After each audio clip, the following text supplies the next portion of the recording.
اعوذ باللہ من الشیطان الرجیم بسم اللہ الرحمن الرحیم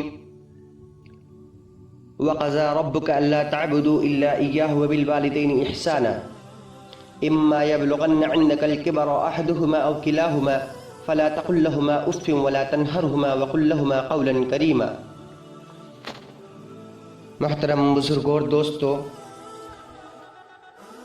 اللہ تعالیٰ نے قرآن کریم میں اس آیت کے اندر ہمیں اپنے والدین سے حسن سلوک کرنے کا، ان کے ساتھ اچھا معاملہ کرنے کا، اچھا برتاؤ کرنے کا حکم دیا ہے، خصوصاً جب وہ بڑھاپے کو پہنچ جائیں تو ان کے سامنے نرمی سے پیش آنے کا حکم دیا ہے۔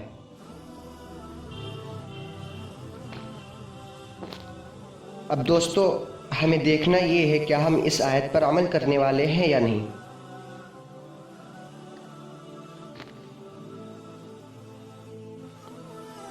قرآن تو کہتا ہے کہ ماں باپ سے اف تک نہ کرو، اگرچہ وہ کوئی ایسی بات کہہ دیں جو آپ کو ناگوار لگے،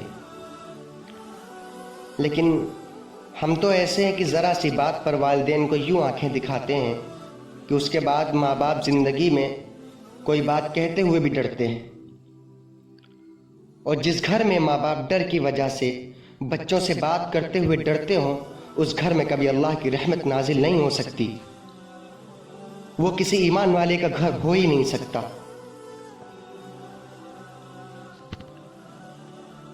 آج کل خاص طور سے وہ بچے جو کچھ کرنے کے لائق ہو گئے ہیں اور کچھ پیسے کمانے لگے ہیں، وہ یہ بھول جاتے ہیں کہ اگر ہم آج اس مقام تک پہنچے ہیں تو ہمارے والدین کی محنت کا نتیجہ ہے، بلکہ وہ تو والدین کو اتنا رتبہ دکھاتے ہیں کہ ہم کما کر کھلاتے ہیں، ہم یہ کرتے، ہم وہ کرتے، ہمارے ٹکڑوں پہ پلتے ہو اور ہم سے اونچی آواز میں بات کرتے ہو، نعوذ باللہ۔ لیکن تم بھول گئے کہ اسی ماں نے تمہیں 9 مہینے اپنے پیٹ میں جگہ دی ہے، رات بھر جاگتی رہی کہ کہیں ایسا نہ ہو کہ میں کسی غلط کروٹ لیٹ جاؤں تو میرے بچے کو تکلیف ہوگی۔ اسی ماں نے تمہیں جنم دیا ہے، اسی کی وجہ سے تم دنیا سے آشنا ہوئے ہو۔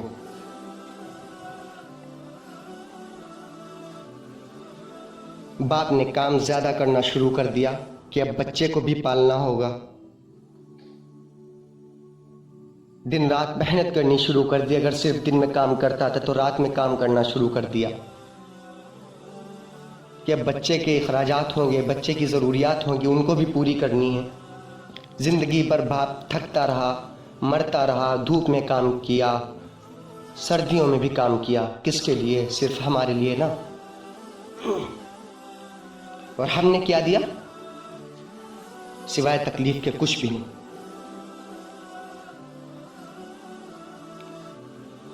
اور انہی والدین نے تمہیں چلنا سکھایا، انہوں نے اپنی خوشی کو ہمیشہ تمہاری خوشی سے پیچھے رکھا، اس بات کا ہمیشہ خیال رکھا کہ کہیں ایسا نہ ہو کہ ہم اپنی خوشی کے چکر میں اپنے بچے کی خوشی کو ہم موت دے دیں، اپنے بچے کی خوشی کو ہم مار دیں۔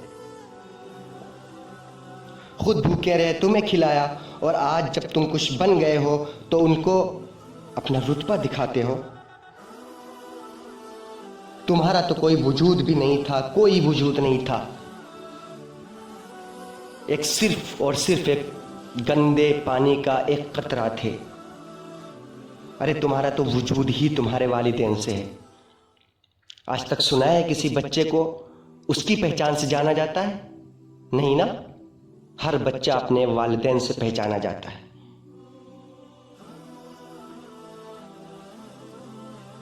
بڑا افسوس ہوتا ہے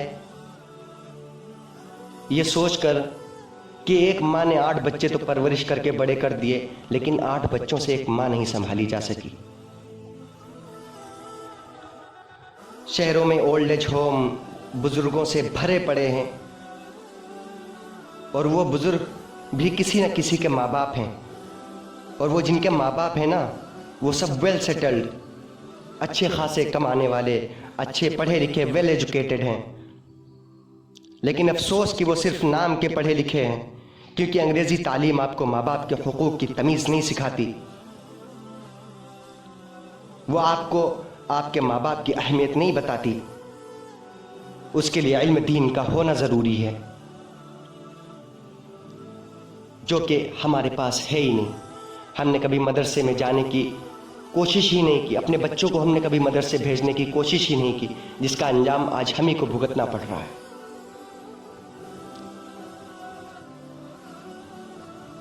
اگر اسلامی تعلیم دلاتے تو اسلام یوں کہتا ہے کہ پوری زندگی بھی ماں کے قدموں پہ گزار دو تو دودھ کے پہلے قطرے کا حق ادا نہیں کر سکتے۔ کمانا شروع کر دیا تو ماں کی کوئی اہمیت ہی نہیں، باپ کی کوئی اہمیت ہی نہیں۔ ہم ان کو اپنا روب دکھاتے ہیں، ان کے اوپر ہاتھ تک اٹھاتے ہیں، نعوذ باللہ، ارے شرم کرو۔ باپ کی رضا میں اللہ کی رضا ہے، باپ کی ناراضگی میں اللہ کی ناراضگی ہے۔